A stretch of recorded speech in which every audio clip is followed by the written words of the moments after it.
Deforestation, the act of clearing out large portions of trees. 31% of our planet is covered by forests. Within that 31% lie some of the world's most endangered animals, relying on the forest to provide them with the food and shelter needed. 1.6 billion people rely on the forest as well to give them the resources they need to survive. But what if those resources were gone? Deforestation is brought about due to people wanting to use the forest for cattle ranching, resources, and industrial buildings. Nearly 17% of the Amazon rainforest has been cleared out due to deforestation.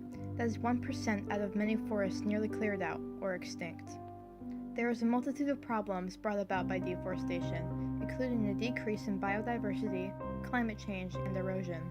Biodiversity is the variety of life. It can be seen everywhere, even if you just go for a quick stroll around your neighborhood. The loss of this wonder of life would result in dire consequences, as environments are reliant on the species that live within them. Biodiversity also contributes to our Earth being happy and healthy. Animal and plant species can keep our water clean by eating whatever harmful thing may be floating within it. Without these resources, these animals will perish, rendering thousands of valuable species extinct. According to scientists, the loss of species that we are seeing today is somewhere between 1,000 to 10,000 times the natural extinction rate, which means approximately 1 to 10 out of all the species on Earth are going extinct every year. We are taking away their food and what they once had called home. It's frightening to think that this wondrous variety of life will soon be gone forever if deforestation continues to disrupt their environments.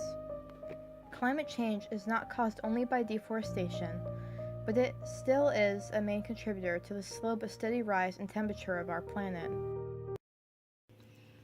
Well, we've actually been watching about this in class right now. It is cutting down forests to make room for livestock and also the corn and the soybeans that feed the livestock. So 2 ways actually. The first one's direct. So most people think deforestation is cutting down trees, but really what's happening around the world is trees are being burned down, because that's a faster and easier way to do it. And so all of that stored carbon is getting released as CO2, and it's being burned down to make room for livestock usually. And also in some tropical places it's being burned down to then replant palm trees, which are not as effective, but they make palm oil, which is in a lot of beauty products. The second thing that's indirect is, of course, if you don't have those trees there, then you don't have those trees to take in CO2 and help offset climate change. There's actually 2 reasons.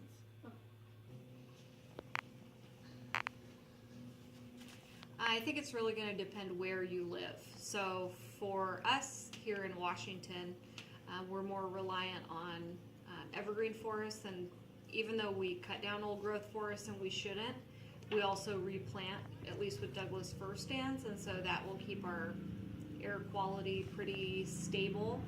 But if you're looking at tropical places where they're used to the rainforest providing their food, their oxygen, I think that they're going to have a much decreased quality of life because the forests there are so important for regulating air pollution and temperature, and so just overall quality of life is going to go down in areas around the equator. We're starting to see effects in the United States as far as warmer temperatures go, or stronger storms or droughts like we saw in California. Other areas around the world, especially developing countries, have a lot more dire situations, especially those that are island countries or just have crowding and coastlines like India and Bangladesh and other places in Southeast Asia. They're starting to see people being displaced because the sea levels are rising. And we're starting to see also a spread of disease as temperatures get warmer. Mosquitoes are able to breed more, and so we're seeing things like Zika virus that we haven't seen before. Well, what's crazy is nobody really knows. So this is really unprecedented to have the temperatures that we have and to have the accumulation of CO2 as quickly as we have. So I think the easy answer would be to say, well, it's just going to keep getting warmer until people have to move away from the equator and into newly opened areas around the Arctic. Antarctica, I don't think is ever going to be habitable, but in reality, when we let things get warmer the way we are, that actually it causes the glaciers to melt, and it shuts down ocean circulation, And so what we have right now naturally is this conveyor belt of heat in the ocean, especially in the Atlantic, that regulates everybody's temperature, and that could completely shut down because of the Arctic melting. And so really nobody knows what would happen at that point. Well, yes, but it's kind of like a Pollyanna, you know. I mean, as an educator, I have to teach hope, and you know, we can change our behaviors, and every little bit counts. But I think in reality, our dependence on fossil fuels and on eating meat is so ingrained, and especially the United States being such a cultural leader and us being the main consumers of these things, that I think it's going to take some sort of massive event to open people's eyes, because the education is out there already. Events are already happening, like Hurricane Sandy, you know, hits New Jersey, and that had never been seen before, but even that wasn't enough. So I'm not sure what it's going to take to wake people up.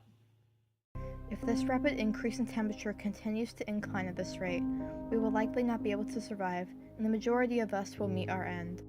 Erosion is caused by the trees, which anchored the soil to the ground, being removed, and therefore the loose soil can now cause a variety of problems.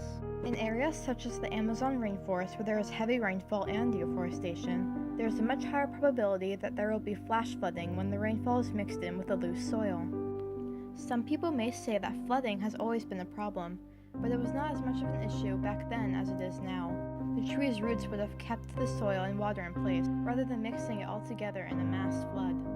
This affects multiple groups. For one, it affects certain animals living within the once lush forests. If they dwell on the forest floor, and that habitat is flooded, then they will have no shelter as their homes are washed away. It may also rip out the plants living on the forest floor, or may drain out the resources it needs. Another group it affects is, surprisingly, farmers who have cleared the trees to use the area for cattle and crop operations. The potential flooding would wash away the soil, including all nutrients and crops it once held, making the farmer result in no or a small harvest. The flooding would also likely cause the manure of the cattle to run off, making a mess and polluting anything the mixture gets into. All of these problems would most likely take years for irreversible consequences to set in. And although we are already beginning to see the effects of deforestation, there are things that people could do to help solve these problems. Take the loss of biodiversity, for example. There are small things that any person, neighborhood, or community can do, like planting only native species in a garden or out in nature can help. This supports the ecosystems that are already existing and helps keep up the biodiversity in that area. People from all over can go out into an area and plant some of the native vegetation, and soon there would be some improvement. As said in the interview, there's really no true solution to climate change, but a way to attempt and slow down the inevitable process is to begin and continue to use renewable energy sources. Types of renewable energy that should be used is hydroelectric, wind, and solar. These would benefit our Earth more than our current use of fossil fuels.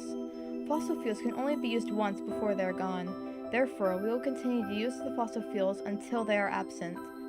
Though with renewable energy, keyword renewable, the source can be recycled and used again many times. Planting vegetation doesn't only help solve the lack of biodiversity, it also helps with soil erosion. The roots from the plants help stabilize the fresh soil during harsh rainfall. This prevents runoff soil from polluting our fresh water and doesn't waste fresh soil. The runoff soil may seem natural, but it carries minerals and fertilizers. These are harmful when spread to other plants and when digested by our wildlife. The solutions may seem, in other words, like a lot of effort. You may think, well, why should I do this? Or how will this help me? I'm not a farmer or close to any rainforest.